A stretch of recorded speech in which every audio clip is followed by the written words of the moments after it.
Si pare. Yes. Advance Merry Christmas. Happy Christmas. Prosperous New Year. A few moments later. Ayun na nga mga kuys, fast forward at pumunta nga pala ako sa mall malapit dyan sa aming lugar. Ito ay located din sa Alcos 4 at itong mall na to ay tinatawag na Alcail Mall. Ayan, makita ko ng second floor, dala-dala ko ang aking lumang laptop mga kuys at nais ko siyang paipagawa dahil dyan sa atin sa Pilipinas nung nagtry ako magtanong ay napakamahal ng sinisingil sa akin, almost 4,000 pesos para lang doon sa konting application at adapter. Ayan mga kuys, at lakad muna ng konti, hinanap ko dyan yung shop ng mga nagbebenta ng second hand na laptop, mga accessories related doon sa computer. Alam niyo naman na aking passion pagdating sa mga computer. Ayan, ang pangalan niya, Winnie Po PlayStation. Dito lang matagpuan yan, second floor ng Alcail Mall mga kuys. Ang dami na binibentang laptop mga kuys, mga second mano mga laptop, mga lumang model na rin at mga generation. At yan na mga kuys. At mura na rin mabibili dito yan mga kuys at affordable na mga presyo, mga refurbished na laptop. Ayan ang aking lumang laptop mga kuys na nabili ko rin na second hand. Dito rin malapit sa aming trabaho. Sa kasamang palad, ayan ay nasira o nakorap yung mga application at kailangan ko rin magpa-install ng bagong application, pati na yung adapter niya nag-lose na rin doon sa kanyang port. Ayan mga kuys, tindahan nila maganda at kompleto, marami ka mapagpipilian ng mga computer accessories, mura lang din sila magbenta rito mga kuys. Kaya yan mga kuys, kung nais yung pumunta dito sa may along Alcail Mall at maghanap ng mga parts related sa computer, dito lang kayo pumunta sa may second floor. Ayan, lumabas muna ako ng tindahan mga kuys at sinabihan ako ng technician na maghintay na within 15 to 20 minutes para maayos ang aking laptop. So ikot-ikot muna ako sa may second floor dyan mga kuys, lakad-lakad muna mga kuys at yan. Ikot muna, gusto ko sana maghanap dyan ng makakainan.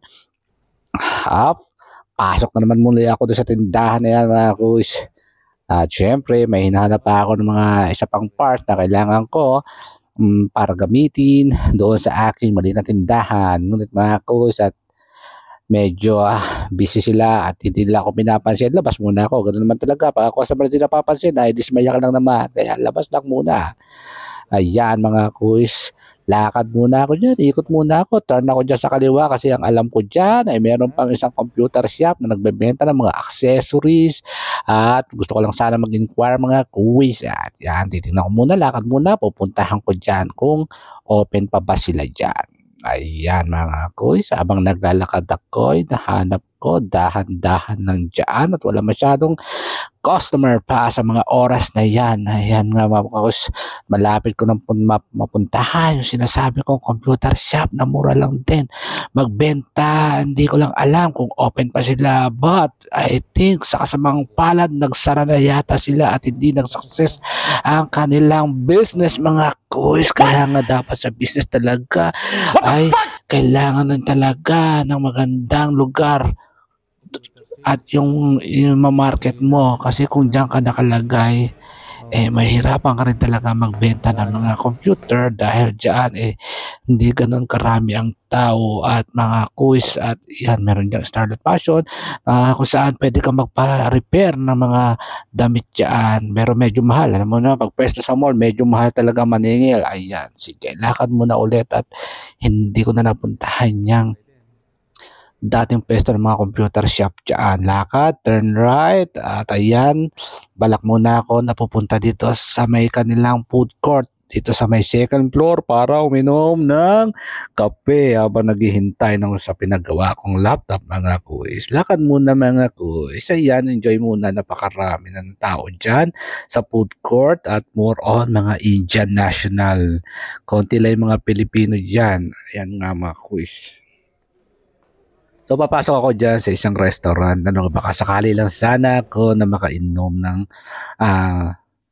kape or chai na popular dito sa lugar nila. Ayan mga kuys. Ngunit wala rin nag-a-assist sa akin at hindi ko ayan, may dalawang kamote na kumakain na mga kuys. Diyan sana ako mapesto mga kuys.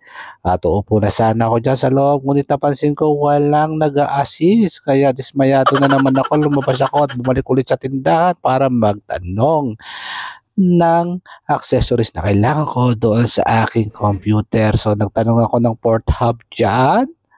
Tinanong ko kay paring bay dyan kung magkano yung port hub na yan. Ngunit hindi ako satisfied sa presyo na in-offer nila. Masyadong mahal. At nang kinonvert ko sa peso, masyadong mataas. Kaya siguro sa online na lang ako bibili mga coins. At alam mo naman sa online, minsan may mga legit, minsan may mga okay naman. Pero dito ang Amazon talaga mga coins is number one. Customer ako ng Amazon at talagang dekalidad na ang kanilang mga produkto at maganda ang kanilang sales after sales. In case na makabili ka ng damage, madali mo lang ma-return at madali ka lang makapag-refund din ng binayad mong pera. Ayan nga mga kuys, labas muna ulit ako at pag naghihintay, ikot-ikot muna ako. So siguro hanggang dito na lang muna aking ganap. Maraming salamat!